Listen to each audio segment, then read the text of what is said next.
John ചേട്ടാ നമസ്കാരം. നമസ്കാരം ചേട്ടാ, ഇപ്പോൾ ഈ വരുന്ന വർഷം അടുത്ത വർഷം ഉത്തർപ്രദേശ് ഇലക്ഷൻ വരികയാണ്. നമ്മുടെ രാജ്യത്തെ ഏറ്റവും വലിയ സംസ്ഥാനങ്ങളിൽ ഏറ്റവും കൂടുതൽ സീറ്റുകളുള്ള സംസ്ഥാനത്ത്. നിലവിൽ 10 വർഷമായിട്ട് BJP ആണ് ഭരിച്ചുകൊണ്ടിരിക്കുന്നത്. യോഗി ആദിത്യനാഥാണ് മുഖ്യമന്ത്രി. അപ്പോൾ വരാനിരിക്കുന്ന നിയമസഭാ തെരഞ്ഞെടുപ്പിൽ BJPയുടെ ഒരു സ്ഥിതി എന്താണ്? കഴിഞ്ഞ കുറച്ച് മാസങ്ങളായിട്ട് UP-യിൽ രാമക്ഷേത്ര വിഷയങ്ങളടക്കം വലിയൊരു സംഭവങ്ങൾ ഇങ്ങനെ നടന്നുകൊണ്ടിരിക്കുന്നത്. അപ്പോൾ ഇത് BJPക്ക് സേഫായിട്ട് കേവല ഭൂരിപക്ഷം കടക്കാൻ സാധിക്കുമെന്ന് പ്രതീക്ഷിക്കുന്നുണ്ട്. ഇതിലേ നമ്മൾ കാണേണ്ട കാര്യം വെച്ച് കഴിഞ്ഞാൽ UP-യിലെ ഈ രാമജന്മഭൂമി വിഷയം ഒക്കെ ആയിട്ട് കണ്ടമാനം എന്താ പറയുക, പാർട്ടിയുടെ ഉള്ളിൽ അല്ലെങ്കിൽ പരിവാർ സംഘടനയുടെ ഉള്ളിലൊക്കെ തർക്കങ്ങളും വിഷയമൊക്കെ ഉണ്ടായി നിൽക്കുന്നു എന്നൊരു ധാരണ നിലവിൽ അന്തരീക്ഷത്തിൽ ഉദിച്ചു നിൽക്കുന്നു. ഈ ഒരു അവസരത്തിൽ ഒരു തെരഞ്ഞെടുപ്പ് വരികയാണെങ്കിൽ BJP കഴിഞ്ഞ പ്രാവശ്യം നേടിയ സീറ്റ്, ആ സീറ്റ് കിട്ടാനുള്ള സാധ്യതയില്ല. ഇപ്പോഴത്തെ അവസ്ഥയിൽ അവർക്ക് ഉറപ്പായി കിട്ടാൻ 100% ഗ്യാരണ്ടി ആയിട്ട് നിൽക്കുന്ന 140 സീറ്റ്, അതിനുശേഷം പിന്നെ ഒരു 70 സീറ്റ്. അപ്പോൾ 210 സീറ്റിലാണ് BJPക്ക് വിജയ സാധ്യത ഓൾറെഡി ഉള്ളത്. നേരെ മറിച്ച് പ്രതിപക്ഷത്തിന് ഒരു 194 സീറ്റ് വരെ വിജയിക്കാനുള്ള സാധ്യത ഉണ്ടെന്ന്. പിന്നെ BJPയുടെ സംഘടനാ ശക്തി, പിന്നെ മറ്റ് എന്താ പറയുക, ഈ സംഘപരിവാറിൻ്റെ മുഴുവൻ സർവ സൈന്യം ഒരുമിച്ച് അണിനിരക്കുകയാണെങ്കിൽ BJPക്ക് 210 ഉറപ്പായിട്ട് പിടിച്ചു നിൽക്കാൻ സാധിക്കും. ആ ഒരു സാധ്യതയാണ് നിലവിൽ നമ്മൾ കാണുന്നത്. എന്തായാലും ഭരണപക്ഷവും പ്രതിപക്ഷവും തമ്മിലുള്ള സീറ്റിൻ്റെ ഇതിൽ കഴിഞ്ഞ പ്രാവശ്യത്തെ പോലത്തെ ഒരു സാഹചര്യം ആവില്ല. കാരണം ഒരു ചെറിയ ഒരു മാർജിനിൽ ഒരു 20-25 സീറ്റൊക്കെ പ്രതിപക്ഷത്തിനേക്കാൾ കൂടുതൽ BJPക്ക് കിട്ടി BJP തന്നെ അധികാരത്തിൽ വരാനുള്ള സാധ്യതയാണ് നമ്മൾ കാണും, പ്രഥമ ദൃഷ്ട കാണും. യോഗി ആദിത്യനാഥിന്റെ ഭരണത്തെ സംബന്ധിച്ച് നോക്കുമ്പോൾ കഴിഞ്ഞ ഒരു 10 വർഷത്തിന് മുന്നേ ഭരിച്ചിരുന്ന സമാജ്വാദി പാർട്ടി, BSP പോലുള്ള രാഷ്ട്രീയ പ്രസ്ഥാനങ്ങളെ സംബന്ധിച്ച് അവരടിസ്ഥാനപരമായിട്ട് അവിടുത്തെ ക്രമസമാധാന പാലനത്തിൽ പരാജയമായിരുന്നു എന്നുള്ളത് യാഥാർത്ഥ്യം. ആ ക്രമസമാധാന നിലയെ തിരിച്ചു കൊണ്ടുവരാൻ ഒരു പരിധി വരെ യോഗി ആദിത്യനാഥിന് സാധിച്ചു എന്ന് വിശ്വസിക്കുന്നുണ്ടോ? എന്തായാലും പൊതുവെ UP-യിൽ ഒരു തരം ഗുണ്ടാരാജ് എന്ന ലെവലിലുള്ളൊരു സ്ഥിതി നിലവിലുണ്ടായിരുന്നു. ആ അവസ്ഥ മാറി ഒരു ശക്തമായ എന്താ പറയുക, ഒരു സംസ്ഥാന ഭരണത്തിൻ്റെ ശക്തിയുടെ വെളിച്ചത്തിൽ അത്തരം ഒരു സാധ്യത ഇല്ലാതെയും ക്രമസമാധാന രംഗത്തൊക്കെ ശക്തമായ അനുകൂലമായ സാഹചര്യം ഉണ്ടാക്കിയെടുക്കാനായിട്ട് സർക്കാരിന് കഴിഞ്ഞിട്ടുണ്ട്. പക്ഷെ അത് വോട്ടായി സീറ്റായി മാറുമെന്ന് നമുക്ക് പ്രവചിക്കാൻ പറ്റില്ല. കാരണം 10 വർഷം ഭരിച്ചുകൊണ്ടിരുന്ന സർക്കാരിനെതിരെ പലവിധ പല കാരണങ്ങൾ കൊണ്ടും ചെറിയ അതിർത്തികൾ കാര്യങ്ങളൊക്കെ നിലവിലുണ്ടായിരിക്കുന്നു.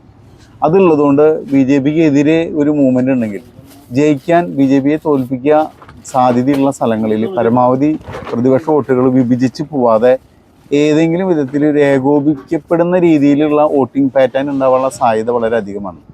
ആ ഒരു സാധ്യത ഉള്ളതുകൊണ്ടാണ് നമ്മൾ പറഞ്ഞത് BJPക്ക് 210 മുകളിൽ കയറാൻ ചാൻസ് കുറവാണ്. കാരണം ഇപ്പോഴത്തെ അവസ്ഥയിൽ പ്രതിപക്ഷത്തിനൊരു 200 അടുത്തേക്ക് സീറ്റിൽ അവരും എത്തിപ്പെടാനുള്ള സാധ്യത വളരെ അധികമാണ്. അപ്പോൾ അതെന്ന് വെച്ച് കഴിഞ്ഞാൽ BJPക്കെതിരെ പ്രതിപക്ഷത്തിൻ്റെ ജനങ്ങളുടെ വോട്ടുകൾ ഒരു പരിധിവരെ ഏകോപിക്കപ്പെടാനുള്ള സാധ്യത വളരെ അധികമാണ് എന്നാണ് നമ്മൾ ഇതിൽ കാണുന്നതിൻ്റെ കാരണം. ഉത്തർപ്രദേശ് എന്ന് പറയുന്ന ഒരു സംസ്ഥാനത്തെ സംബന്ധിച്ച് അവിടുത്തെ അടിസ്ഥാനപരമായിട്ട് ജാതി വോട്ടുകൾക്ക് വലിയ രീതിയിലുള്ള പ്രാധാന്യമുണ്ട്. അത് യാദവ, ജാട്ട്, ഗുജ്ജർ, രജപുത്ര ഇങ്ങനെയുള്ള പ്രധാനപ്പെട്ട ഹിന്ദു വിഭാഗത്തിലെ ജാതികൾ. ഇതിൽ യാദവ വിഭാഗം ഏകദേശം 33% ഉത്തർപ്രദേശിലുള്ളത്. അതിനപ്പുറത്തേക്ക് നോക്കുന്ന സമയത്ത് മുസ്ലിം ജനസംഖ്യ ഏകദേശം ഒരു 4 കോടിയോളം മുസ്ലിം ജനസംഖ്യയുമുണ്ട്. ഇന്ത്യയിൽ ഏറ്റവും കൂടുതൽ മുസ്ലിങ്ങളുള്ള ഒരു സംസ്ഥാനം കൂടിയാണ്. അപ്പോൾ ഈ സമാജ്വാദി പാർട്ടിയുടെ കൈകളിലാണ് മുസ്ലിം വോട്ടുകളും അതോടൊപ്പം യാദവ് വോട്ടുകളും. പിന്നെ ദളിത് വിഭാഗത്തിലെ വലിയൊരു വിഭാഗം വോട്ട് BSP പിടിച്ചെടുക്കുന്ന ഒരു അവസ്ഥയുണ്ട്. ഇതിൽ BSP ഇപ്പോൾ നിഷ്പ്രഭമായിരിക്കുന്ന ഒരു സമയമാണുള്ളത്. സ്വാഭാവികമായിട്ട് ആ വോട്ട് കൂടി സമാജ്വാദി പാർട്ടി കൈക്കലാക്കിയാൽ അവിടെ അധികാരത്തിൽ അവർക്ക് സാധിക്കുമെന്ന് പ്രതീക്ഷിക്കുന്നുണ്ടോ? ഇവിടെ നമ്മൾ കാണേണ്ട കാര്യം, നമ്മൾ UP-യിൽ ഒരു 404 സീറ്റ് ഉള്ളത്, ഈ ഭൂരിപക്ഷ സമുദായത്തിലെ ഭൂരിപക്ഷം വോട്ടുകൾ ഒരു 80% മുകളിലുള്ള സീറ്റുകൾ തന്നെ 280ഓളം നിയമസഭാ മണ്ഡലങ്ങളുണ്ട്. 280. ആ 280-ൽ ഉറപ്പായിട്ട് BJP എങ്ങനെ പോയാലും ഒരു 140 സീറ്റ് പിടിക്കാനുള്ള സാധ്യതയുണ്ട്. പിന്നെ 80-ൽ താഴെ ഭൂരിപക്ഷ വോട്ടുകളുള്ള എന്താ പറയുക മണ്ഡലങ്ങളാണ് 124.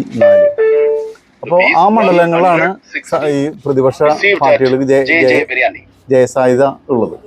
അപ്പോൾ അതിൽ നോക്കി പിന്നെ ബാക്കി വരുന്ന ഈ 280 140 ഉറപ്പായിട്ട് കിട്ടി. അതിൽ ബാക്കി വരുന്ന ഈ 280 ഉള്ള 140 ഒരു 70 സീറ്റ്, ആ സീറ്റ് കൂടി BJPയുടെ സംഘടനാ കൊണ്ട് നേടിയെടുക്കാനായിട്ട് കഴിയും.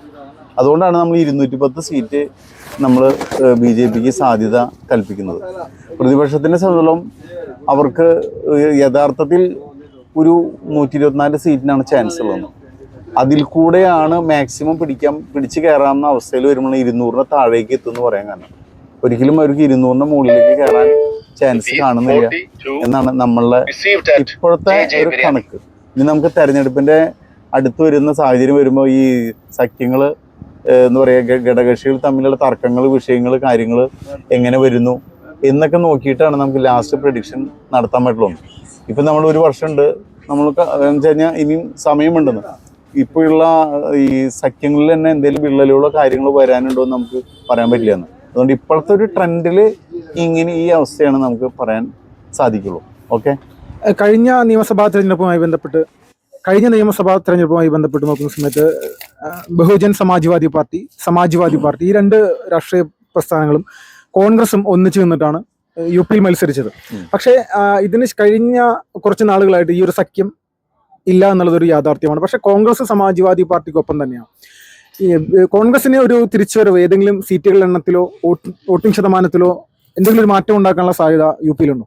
ഇവിടെ UPനെ സംബന്ധിച്ചിടത്തോളം 2 വിഭാഗം വോട്ടാണുള്ളത്. ഒന്ന് BJP അനുകൂലമായ വോട്ട്, ഒന്ന് BJPക്ക് എതിരായ വോട്ടുകൾ. BJPക്ക് എതിരായ വോട്ടുകൾ മുന്നേ ഏകോപിച്ച് ഏത് പാർട്ടിയാണോ ജയിക്കാൻ സാധ്യതയുള്ള ആ പാർട്ടിയിലേക്ക് വോട്ടുകൾ ഷിഫ്റ്റ് ചെയ്യപ്പെടാന്നുള്ള ഒരു സിസ്റ്റമാണ് UPയിൽ സംഭവിക്കാനുള്ള ചാൻസ്. കാരണം അവിടെ കോൺഗ്രസ് നിന്നാലും സമാജ്വാദി പാർട്ടി നിന്നാലും എന്ത് കഴിഞ്ഞാൽ വോട്ടുകൾ സെപ്പറേറ്റ് ആയിട്ട് മാറാനുള്ള ചാൻസ് കുറവാണ്. കാരണം BJPക്ക് എതിരെ വിജയിക്കാൻ സാധ്യതയുള്ള ആരാണോ അവർക്കാണ് ജനങ്ങൾ അവിടെ വോട്ട് ചെയ്യാനുള്ള സാധ്യത. കാരണം BJPക്ക് അനുകൂലം, BJPക്ക് എതിരെ 2 വിങ്ങാണ് UPയിൽ ഉണ്ടാവുള്ളൂ.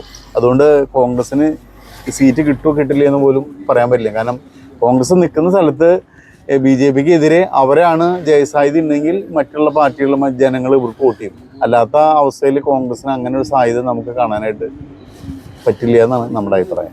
ഈ യോഗി ആദിത്യനാഥിന് ഉത്തരേന്ത്യ മുഴുവനുള്ളൊരു ഇമേജ് ഉണ്ട്. അത് UP ഇലക്ഷന് BJP 2016 ഉപയോഗപ്പെടുത്താനായിട്ട് വളരെയധികം ശ്രമിച്ചു. അത് ഉപയോഗപ്പെടുത്തി എന്നുള്ളത് സത്യമാണ്.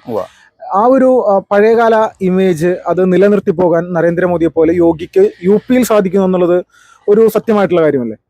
സത്യത്തിൽ യോഗിക്ക് നല്ല ഗ്ലാമർ ഇമേജ് ജനങ്ങളുടെ ഇടയിലുണ്ടെങ്കിലും ഈ ശ്രീരാമ ക്ഷേത്രവുമായി ബന്ധപ്പെട്ട വിഷയങ്ങളും കാര്യങ്ങളൊക്കെ ഇപ്പോൾ വന്നിട്ടുള്ളതുകൊണ്ട്, കാരണം ഈ പരിവാർ എന്താ പറയുക സംഘടനയുടെ ഉള്ളിൽ തന്നെ ഒരു പക്ഷേ പൂർണ്ണമായിട്ടൊരു സഹകരണം, പിന്തുണ ഒരു പക്ഷേ ഉണ്ടാവണമെന്നില്ല. പരസ്യമായിട്ടുള്ള എല്ലാ അർത്ഥത്തിലും ഒരു എന്താ പറയുക സംഘടനാ രംഗത്ത് സജീവമാകുന്ന സാധ്യതകൾ ചിലപ്പോൾ ഉണ്ടാവാനുള്ള സാധ്യത നമുക്ക് ഉറപ്പ് പറയാൻ പറ്റില്ല.